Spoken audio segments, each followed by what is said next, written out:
hablar de escatología no es un tema de poco tiempo, es un tema muy extenso.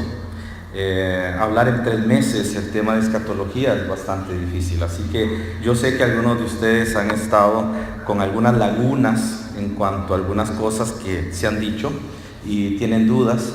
Algunos hermanos les envío las notas pues son notas, no es una explicación así muy amplia. A algunos hermanos no se las he enviado, les pido disculpas por eso, pero también el tema es bastante amplio, así que he ido solamente haciendo resúmenes. Hoy vamos a hablar sobre la segunda venida de Cristo, que es lo que menciona Jeremías capítulo 30. Jeremías capítulo 30 es el tema de Israel y de lo que va a suceder en el tiempo final. Teniendo entendido entonces que la segunda venida de Cristo, como mencionamos el domingo pasado, ocurre una sola vez, es decir, no hay 2 venidas, hay una sola venida, pero hay 2 eventos en ese regreso de Jesús. El primero es lo que conocemos todos como el arrebatamiento de los santos, que lo explicamos la semana anterior y ya sabemos a quién se refiere, ¿verdad? No se refiere a toda la iglesia, es un grupo específico.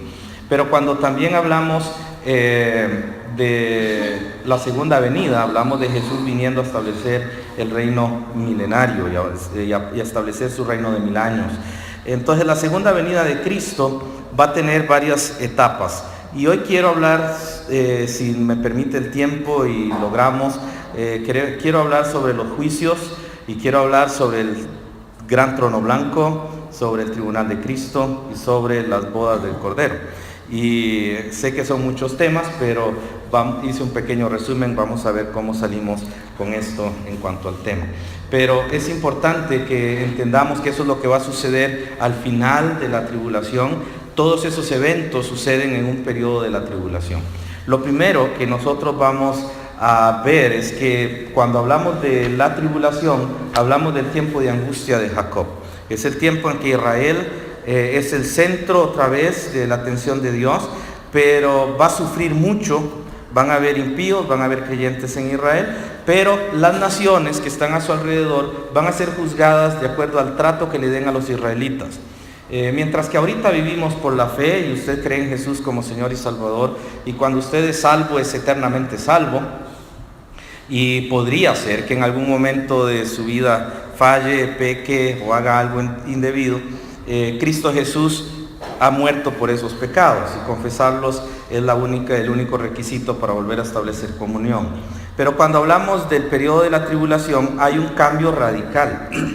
La dispensación de juicio, que es como se le llama ese periodo, es un periodo totalmente diferente a todos los demás. Es un periodo que no es igual a los demás, es un periodo que nunca se equipara a ninguna otra dispensación.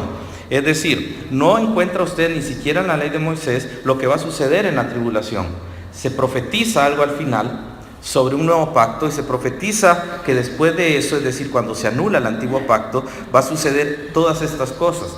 Y vamos a ver cómo Dios ha ido desarrollando la historia a través de todo el tiempo y ha venido hasta nuestros días. Y nosotros estamos en lo que algunas personas teológicamente llaman el paréntesis eclesiástico, porque se hace un paréntesis de Israel, ya Israel no está en la atención y pasa a los gentiles y después vuelve Israel otra vez, y por eso se le llama el paréntesis teológico. Pero en este pasaje de Jeremías capítulo 30, quiero, si lo tienen por allí abierto, quiero que observemos unos puntos así rápidamente antes de entrar al tema. Es un bosquejo temático, así que no vamos a ir detalladamente en el texto bíblico, pero vamos a ver algo acá importante. En el versículo 2 del capítulo 30 dice: así habló Jehová Dios de Israel. Empieza hablando de que es el Dios de Israel. Y quiero hacer un paréntesis, ya que hablamos de paréntesis. Usted y yo nunca podemos decir que el Dios que va a triunfar. Muchos oímos decir, el Dios de Israel va a triunfar. Yo confío en el Dios de Israel. Aunque suena correcta la palabra, suena correcto el sentido, cada vez que en la Biblia aparece la frase Dios de Israel es porque es el Dios de Israel. ¿Ok? Si usted usa esa frase sin entender el significado, va a confundir un poco el asunto, porque Dios ahorita no está tratando con Israel. Israel está siendo preservado y va a ser preservado según las promesas dadas a Abraham, Isaac y Jacob, y van a ser preservados hasta el final, y al final Dios va a volver a tratar con Israel. Pero ahorita, en este momento, precisamente ahora, Dios no trata con Israel. Lo que está sucediendo con Israel, político y toda la cuestión, es una preservación, pero Dios no está tratando con Israel. Mucha gente habla de los milagros de Israel y que Dios, eso es preservación, no es que Dios vea a Israel como un pueblo santo, ahorita está en pecado. Lo que Dios está tratando ahora es con la iglesia, y todos nosotros somos la iglesia de Dios, y yo confío en mi Dios Jesucristo, el de la iglesia. Y si usted lee en el Nuevo Testamento, Pablo nunca dice y nunca se menciona al Dios de Israel, solo una vez en Gálatas, refiriéndose al Israel terrenal, pero siempre que se refiere a los santos, él dice que Jesucristo es nuestro Dios y Él es el que nos sostiene, y es a Él a quien nosotros adoramos. Él nunca convoca al Dios de Israel porque tiene una connotación bélica. Cuando hablamos del Dios de Israel tenemos una connotación bélica, y siempre que se habla de eso hay guerra, y es lo que usted va a observar casi siempre que lee en el Antiguo Testamento esa frase. En el versículo 2 dice: así habló Jehová Dios de Israel diciendo, escríbete en un libro todas las palabras que te he hablado. Porque he aquí que vienen días, dice Jehová, en que haré volver a los cautivos de mi pueblo, y va a mencionar dos, Israel y Judá. Y dice que van a volver estos cautivos, ha dicho Jehová, y los traeré a la tierra que di a sus padres, es decir, no es de ellos, es de sus padres. Ellos están apenas cumpliendo la promesa que Dios ha dado, y la disfrutarán. Aquí está hablando del último tiempo de la tribulación. Ahora recordemos que Israel está disperso, y lo único que conocemos realmente ahorita y que sabemos más o menos algo es de los judíos. Son dos cosas diferentes, los israelitas y los judíos. Los judíos son parte de Israel, y por esa razón cuando se habla de Israel, Dios dice que va a estar disperso, y por lo tanto Israel no es ahorita el tema de Dios, ¿ok? Eso es algo que tenemos que tener claro. Ahora, en el versículo 4 dice: estas pues son las palabras que habló Jehová acerca de Israel y de Judá. Porque así ha dicho Jehová: hemos oído voz de temblor, de espanto y no de paz. Inquirid ahora y mirad si el varón da luz, porque he visto que todo hombre tenía las manos sobre sus lomos, como mujer que está de parto, y se han vuelto pálidos todos los rostros. Ah, cuán grande es aquel día, tanto que no hay otro semejante a él. Tiempo de angustia para Jacob, pero de ella será librado. Él está hablando de ese periodo de tribulación final. En Apocalipsis capítulo 3, versículo 10, se le llama la hora de prueba para los que moran en la tierra. En Apocalipsis 3:10, ustedes saben que Apocalipsis 2 y 3 es el mensaje a las 7 iglesias. Es uno de los pasajes más importantes en la doctrina eclesiástica en relación a comprender que las iglesias somos soberanas e independientes, y que no debe haber nadie que nos esté controlando. Y es algo que nos dice Apocalipsis capítulos 2 y 3. Y observen que el gobierno que se menciona tiene un objetivo diferente al de Israel. Pero en Apocalipsis 3:10 le dice a la iglesia de Filadelfia que la iglesia de Filadelfia va a ser librada de la prueba que viene sobre los que moran en la tierra. La prueba es para los que moran en la tierra. ¿Y saben qué es lo más interesante? Que usted y yo no somos de aquí. Somos peregrinos y extranjeros. Usted es un pasante, usted no está aquí realmente de manera permanente. Gloria a Dios que un día nos vamos a morir, y gloria a Dios que un día nos vamos a ir de aquí, y gracias a Dios que vamos a estar con Él. Damos gracias a Dios porque somos simplemente pasantes, no somos de este mundo, no pertenecemos aquí. Y por eso Jesús le dice a la iglesia: te voy a librar de la hora de la prueba. Ahora, esto es importante porque en la Biblia, en la palabra de Dios, se mencionan varios juicios, y son juicios que deben suceder de forma efectiva en el futuro. Voy a mencionarles a ustedes 6 juicios que están, o 6 acciones que van a suceder después de que los santos son arrebatados y la gran iglesia glorificada va a estar arriba en el cielo. Lo primero que vemos es que va a haber un periodo de tribulación. Eso está en Mateo capítulo 24, versículos del 4 al 26. Ahí usted tiene el periodo de la tribulación. No vamos a leer todos los pasajes porque no terminaríamos el primer punto. Así que yo nada más les voy a dar los pasajes y usted en casa puede estudiarlos. El periodo de la tribulación que menciona Mateo 24, del 4 al 26, es un periodo donde los santos de la iglesia no están. ¿Ok? Eso es algo importante saber. Mateo 24, cuando usted lo lee, hay que tener mucho cuidado acerca de lo que estamos percibiendo o lo que estamos diciendo. Porque en Mateo 24 los santos de la edad de la iglesia no están. Ahora, ese es el primer periodo, el periodo de la tribulación. Pero después de eso viene otro periodo que se menciona ahí mismo en Mateo 24, 27 al 30, que es el advenimiento de Jesús. Jesús va a volver, Él lo prometió. Esa es la segunda venida, porque estuvo la primera, donde Él estuvo aquí como siervo sufriente, viene la segunda como Rey glorioso y triunfante. Y Él va a venir, está en Mateo 24, 27 al 30. Pero también dice que esos dos eventos incluyen varias cosas. Una de las cosas que va a incluir es que la reunión de Israel, toda la nación de Israel, va a ser otra vez reunida en aquel lugar. Eso lo dice Mateo 24, 31. A la fecha eso no ha sucedido. Hay grandes esfuerzos, hay un gran entusiasmo, pero no ha sucedido eso. Si se reuniera todo Israel, sería un poco difícil allí la convivencia de ellos, es mucha gente. Entonces esto todavía no ha sucedido, eso va a suceder en aquel periodo. ¿Recuerdan las 70 semanas? Va a ser en ese periodo de las 70 semanas de Daniel. Pero después de que Dios reúne a Israel y después de que Israel está ahí, hace el pacto con el anticristo rompe el pacto, comienza la gran tribulación de 7 años y medio, ese es el tiempo de angustia para Jacob. Y hay algo realmente significativo. Dios allí no está juzgando a Israel. Y algunos, es el tiempo de angustia para Jacob.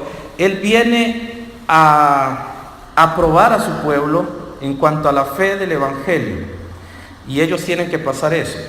Pero realmente a quienes Dios iba a juzgar es a las naciones, con el trato hacia Israel.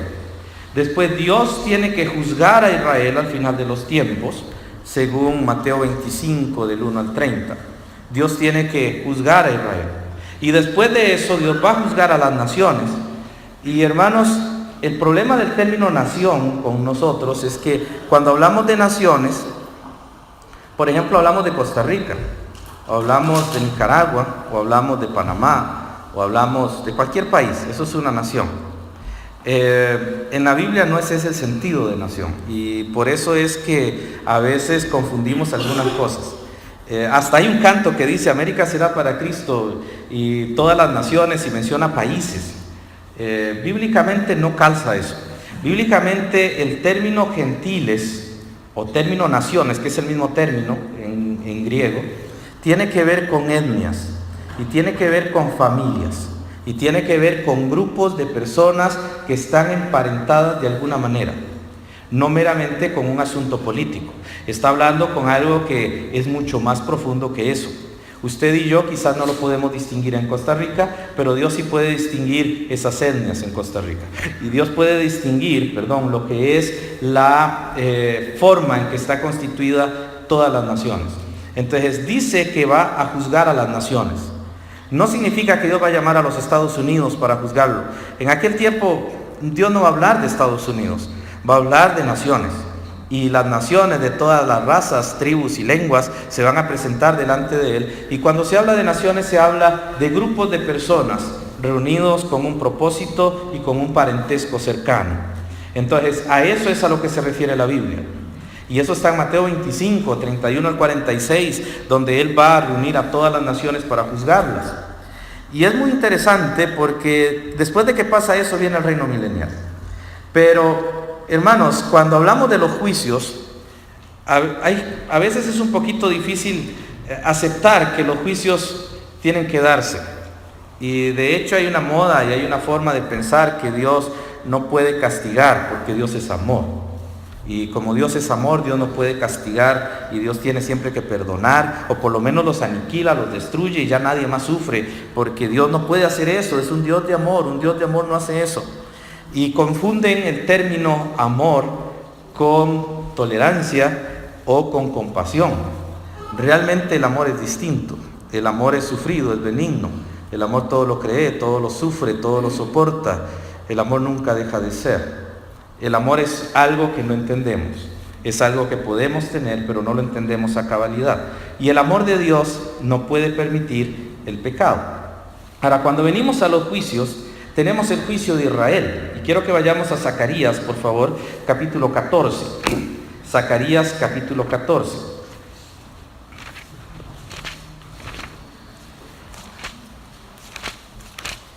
En Zacarías, capítulo 14, en el verso 4, va a haber algo muy interesante que va a suceder en el futuro. Más adelante probablemente lo vamos a ver, el valle de Josafat. El valle de Josafat, el nombre Josafat significa Jehová es juez. Y el valle de Josafat nadie lo ha podido identificar, nadie sabe dónde está. El problema es que nadie va a saber nunca. Algunos dicen que es un llano cerca de Jerusalén, otros dicen que es en otro lado, pero realmente nadie sabe a ciencia cierta dónde está el valle de Josafat. Y el asunto es que el valle de Josafat no existe todavía. El valle de Josafat va a existir en un futuro. Zacarías 14:4.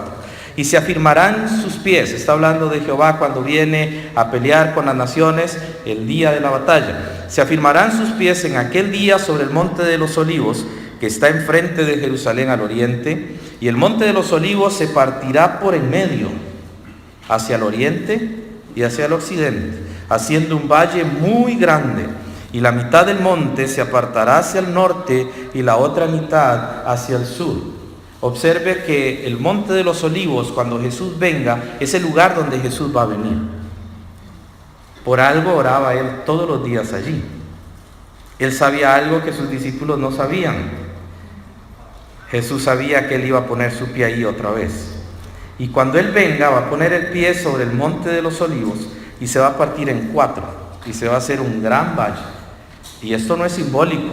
La Biblia no está diciendo que es algo simbólico, es algo que va a suceder, es algo literal. Ahí tienen el valle de Josafat. Y cuando eso pase, Dios va a empezar a juzgar a las naciones en ese lugar, precisamente donde Él oró durante todo su ministerio terrenal. En el monte de los olivos, Él rogó por nosotros, y en el monte de los olivos Él nos dejó esa preciosa oración de Juan 17. Y en el monte de los olivos Jesucristo nuestro Señor se ofreció voluntariamente como sacrificio por nuestros pecados. Y así como Él murió, así como Él se ofrece, viene al monte de los olivos para decir: yo soy rey, yo soy el que gobierna, yo soy el que domina, yo soy el que juzgo. Y no importa lo que hagamos y brinquemos o digamos, Dios va a hacer lo que tiene que hacer. Eso es lo que va a suceder en el futuro. Ahora, el Señor va a estar en la tierra aquí en ese tiempo. Cuando Dios va a juzgar a Israel, Él está aquí en ese tiempo. En la gran tribulación Dios no está, Jesús no está. Los juicios de Israel son hasta el final de la tribulación, no son antes. Es hasta el final de la tribulación. Y cuando Él venga va a juzgar a Israel. Pero ese juicio de Israel es un juicio muy significativo, porque según Mateo 25, el juicio de Israel es para las personas vivas. Y quiero aclarar esto. Mucha gente confunde el gran trono blanco con los juicios de Israel. Dios viene a juzgar a Israel aquí en la tierra, solo a los vivos va a juzgar. Los muertos todavía no, porque los muertos resucitan hasta después del milenio. Entonces, hasta después del milenio, todos los muertos pecadores van a ser resucitados, y el gran trono blanco es exclusivo de los muertos pecadores, no de los vivos. Allí no van a haber vivos, son todos los muertos pecadores resucitados. Y el gran trono blanco no es para decir si alguien se salva o no. El gran trono blanco es simplemente para ver qué tipo de castigo va a recibir por toda la eternidad según las obras que la persona haya hecho malas aquí en la tierra. Hay un juicio. Y a veces nosotros decimos: es que Dios no juzga a nadie, y la gente aquí se muere y nunca sufrió y fue tan mala, hizo tantas cosas. Hay un registro en el cielo y hay un libro que tiene todo apuntado. Y el que se murió sin Jesús tiene que ser juzgado por las obras que hizo. Ahora, el juicio de Israel, como dije, no es para separar salvos de malos, sino simplemente es para condenar de manera justa y legal a los pecadores. Ahora, el juicio de Israel es doble. El juicio de Israel va a tener un resultado doble, hay dos resultados. Ezequiel 20:38, vamos allí por favor. Ezequiel 20:38.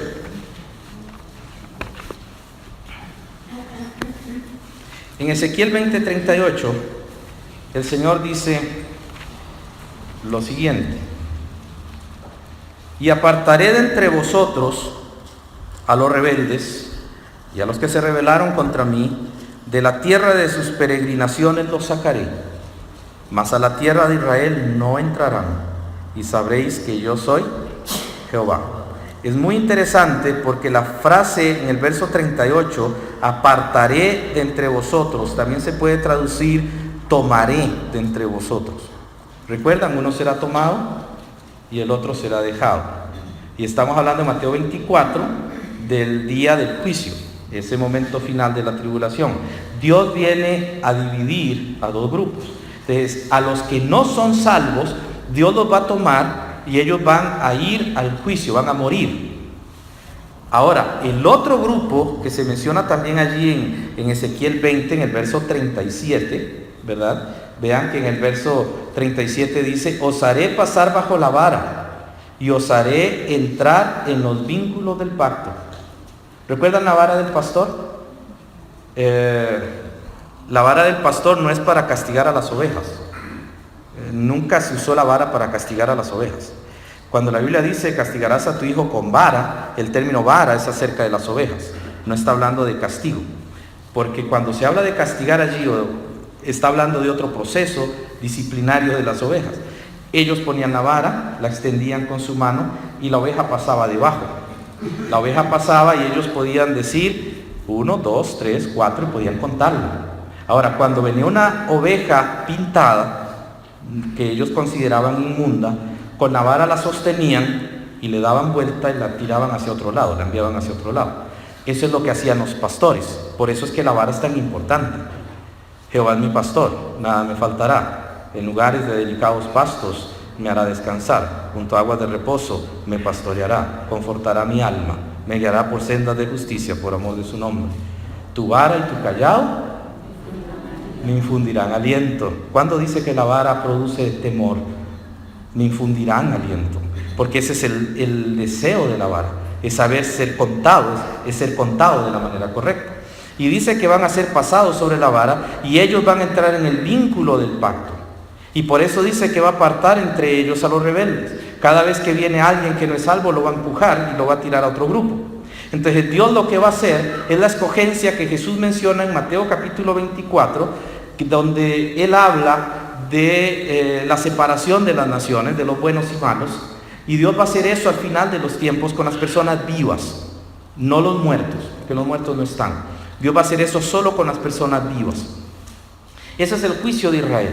Ahora, cuando Dios hace el juicio de Israel y haga esa separación, Dios inmediatamente va a seguir con otro juicio, y es el juicio de las naciones, es el juicio de los gentiles, es el juicio de las etnias. Y en esto está en Mateo 24 y 25. Y si Dios lo permite y el tiempo nos da, vamos a ver que en Mateo 25 la iglesia no se menciona por una razón, y se menciona solo a Israel, ¿verdad? Los invitados a las bodas. Pero cuando usted observa en Mateo 24 y 25, hay una cronología del juicio con los gentiles. Y sucede inmediatamente después de que Dios juzgue a Israel. No crean o no creamos que por muerta la persona, qué dichoso que se murió. A veces decimos, qué dichoso, ya descansó. Bueno, si murió en Cristo, sí descansó. Si no murió en Cristo, no descansó. No va a descansar nunca en su vida, porque la muerte sin Jesús es solamente condenación. Ahora, el juicio de las naciones va a tener un lugar, y es el que les mencioné al inicio, es el valle de Josafat. En el valle de Josafat, Dios va a juzgar a las naciones. Ese valle no existe, ya lo mencionamos, va a suceder en un futuro, pero Dios allí va a juzgar a las naciones, según Joel capítulo 3, versículo 2. Dios va a juzgar a todas las naciones en el valle de Josafat. Ahora, cuando eso pase, el juicio no es un juicio nacional. Y por eso les expliqué al inicio, al principio, lo que es el significado de la palabra gentil. Dios va a juzgar grupos étnicos, pero lo va a hacer de manera individual. Porque siempre que se habla de los gentiles, y la Biblia habla de predicar el evangelio a los gentiles, no se habla en manera colectiva. Si el presidente de Costa Rica se convierte al evangelio, y él llega a ser salvo, y él llega a creer en Jesucristo como Señor y Salvador, Dios quiera y ojalá que así sea, y él llega a creer en el Señor, Costa Rica no es salvo. Él se salvó, pero todo el país sigue necesitado del evangelio, porque la salvación es individual, y eso lo entendemos bien. Así es el evangelio. Y ahora, si las naciones van a ser juzgadas con el evangelio, significa que van a ser juzgadas de forma independiente las personas según ciertos grupos. Entonces Dios va a hacer grupos, y esos grupos son los que van a ir pasando, y Dios va a ir juzgando a esas personas. El tiempo que va a llevar ese juicio realmente no sabemos cuánto es, pero pareciera que hay un periodo como de 42 meses entre la tribulación y la entrada del reino milenial. Entonces son 42 meses la gente siendo juzgada. Dios no va a acelerar eso, no es algo así automático. Estamos hablando de seres humanos de carne y hueso. Entonces el juicio tiene que ser de esa manera. Y Jesús va a estar sentado en el trono, Jesús va a estar sentado en ese valle de carne y hueso. Y Jesús está sentado allí con el cuerpo que estuvo aquí en la tierra y va a estar juzgando a las naciones. Ahora, este juicio tiene siempre una referencia con Israel, porque Dios va a juzgar a las naciones de acuerdo al trato que le dieron a Israel.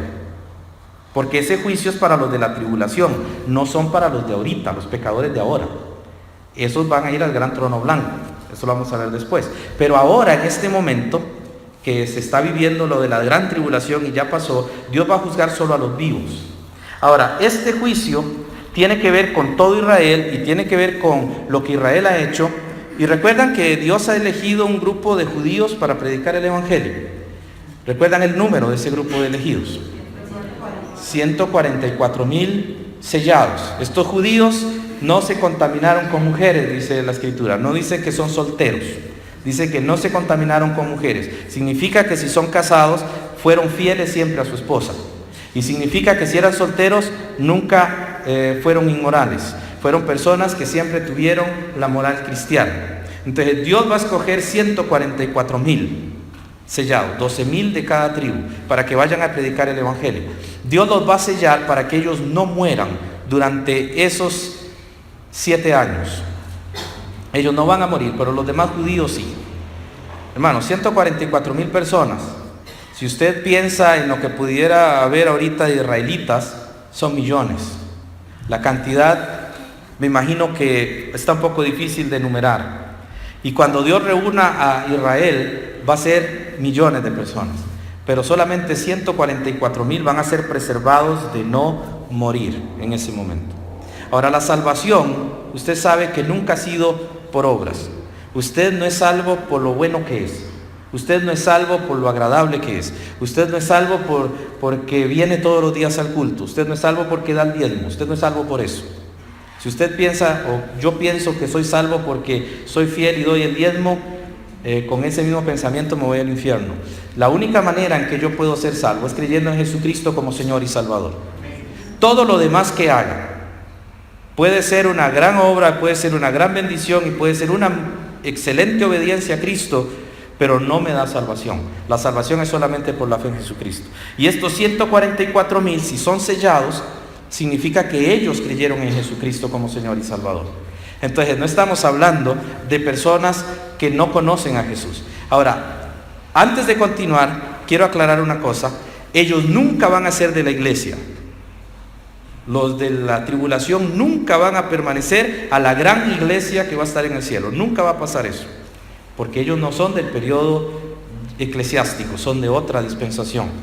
Ahora, las naciones van a ser juzgadas, según Apocalipsis 14:6, según el evangelio eterno. Va a ser predicado este evangelio eterno a todas las naciones para testimonio a ellos, dice el pasaje. Y Dios va a juzgar de acuerdo a este evangelio. Dios va a juzgar a todas las naciones. Y debido a que el evangelio es individual, es obvio que también el juicio será individual.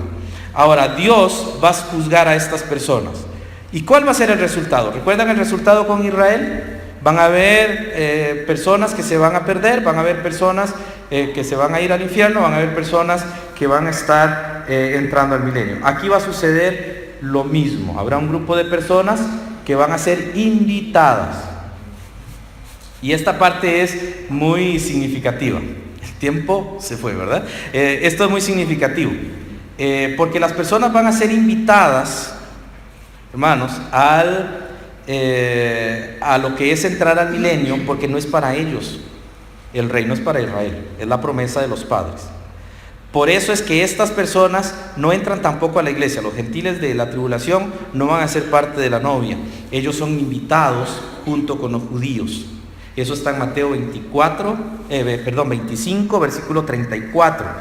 Se menciona a esas personas invitadas. Y todo esto, hermanos, es parte de un proceso que Dios va haciendo. Los gentiles en la era de la iglesia, en nuestra era, que estén afiliados a una iglesia local, son parte de la iglesia. Si hay alguien que no está afiliado a la iglesia, si hay alguien que no es miembro de una iglesia, no está dentro de la iglesia.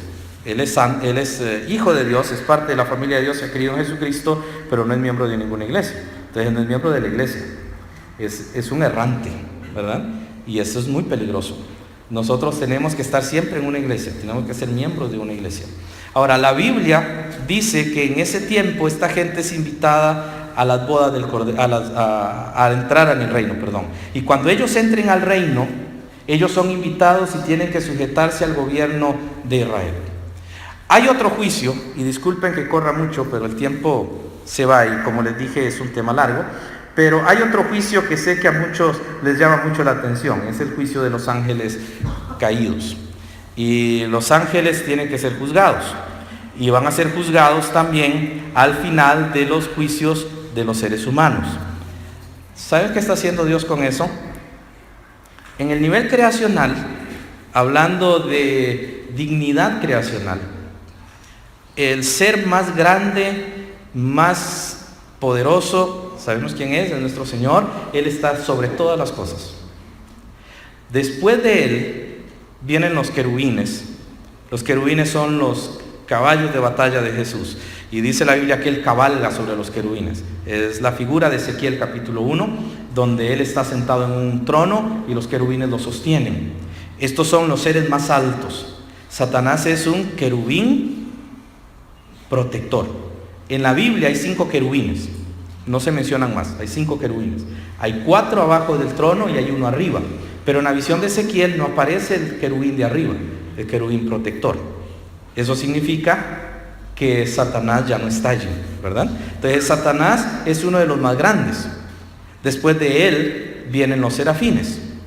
Y después de los serafines los poderes, los gobiernos, los arcángeles y por último los ángeles. Es toda una jerarquía, ¿verdad? Y más abajo, más inferior y más insignificante estamos nosotros, los seres humanos. Después siguen los animales y después siguen las plantas. Pero Dios en su inmensa misericordia, puesto que nos salvó y puesto que nos redimió en Cristo Jesús, invirtió todo. Y usted está no sentado a la par de un querubín. Dice la Biblia que estamos sentados junto con Jesús en tronos celestiales. Usted ha sido dignificado a tal grado cuando usted creyó en Jesús que usted está sobre eso. Al diablo no le gusta eso, obviamente. Sin embargo, cuando venga el juicio de los ángeles, y por eso menciono a la iglesia, porque todos los demás humanos que no creen en Cristo van a ir al infierno, los creyentes van a juzgar a los ángeles. El término juzgar significa que van a participar de un juicio, no es que son jueces, sino que van a participar de un juicio. Eso significa que cuando Satanás pase a ser juzgado y pasen todos los demonios a ser juzgados, usted y yo vamos a ser observadores de ese juicio y vamos a estar allí. Eso lo menciona el apóstol Pablo en 1 Corintios 6:3. Nosotros vamos a juzgar a los ángeles, vamos a ser presenciales en un juicio, vamos a mirar eso. ¿Por qué? Porque somos los receptores del Evangelio. Mucha gente desprecia el Evangelio y hay muchos cristianos que no entienden el valor del Evangelio. Hermanos, el Evangelio es la norma, es el mensaje, es la verdad más grande del universo. No hay absolutamente nada más valioso que el Evangelio. Y cuando usted creyó en Jesús como Señor y Salvador, usted fue colocado en lugares celestiales con Cristo. Y usted va a juzgar a los ángeles.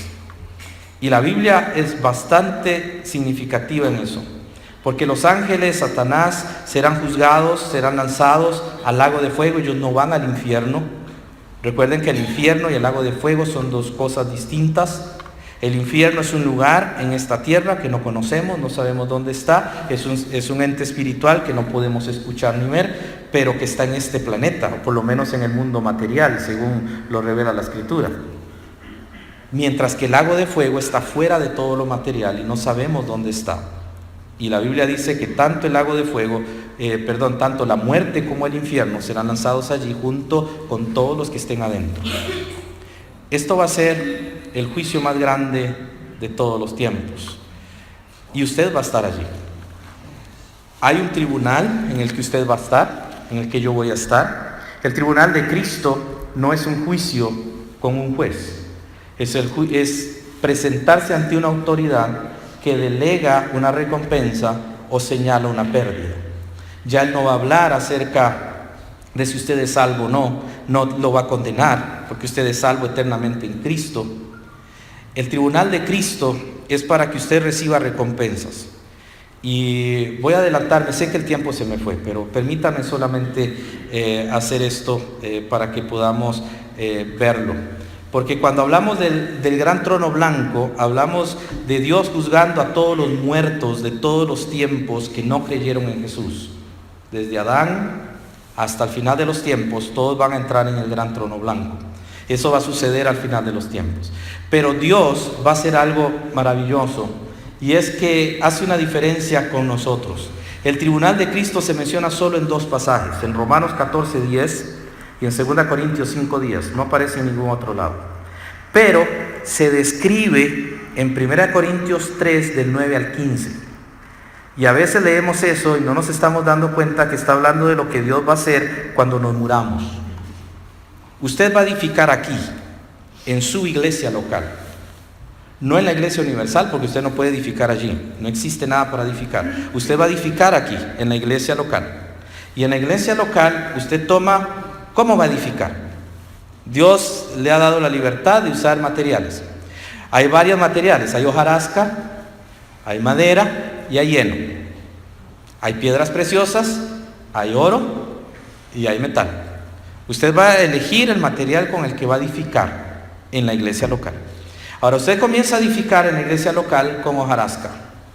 Y puede ser el mejor artesano de todos y puede verse aquella cosa preciosa.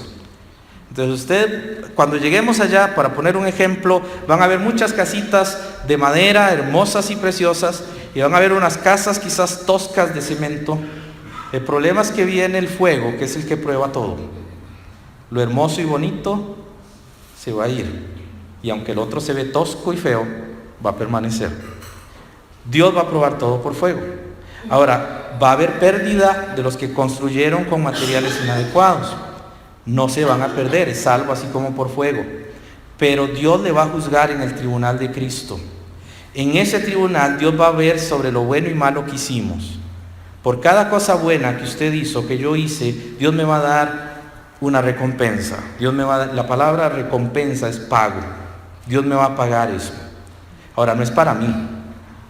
Porque la ley de Moisés decía que cuando Dios me bendecía, yo tenía que sacar esa bendición y entregársela a Jehová.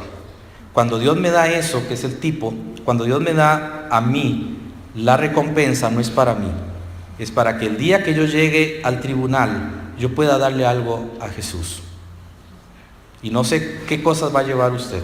No sé si va a llevar un saco de Santa Claus o si va a llevar una bolsita de palí. No sé qué vamos a llevar cuando estemos delante del Señor. Pero cuando nosotros vayamos delante del Señor, vamos a tener que llevar algo o no llevamos nada. Ahora, cuando esto pase, hermanos, en el tribunal de Cristo, Él va a juzgar lo que estamos haciendo. Y Dios ha puesto 5 coronas que usted y yo tenemos que luchar para ganar. Y usted tiene que saberlas si quiere ganar eso. Hay 4 coronas para todos los hermanos y hay una corona especial, o diferente, no especial sino diferente, por el tipo de corona.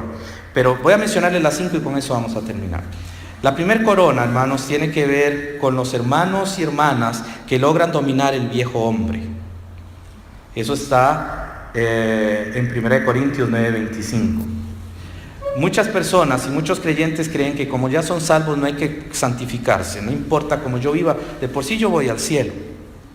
En la Biblia menciona que usted va a alumbrar tanto como fue obediente.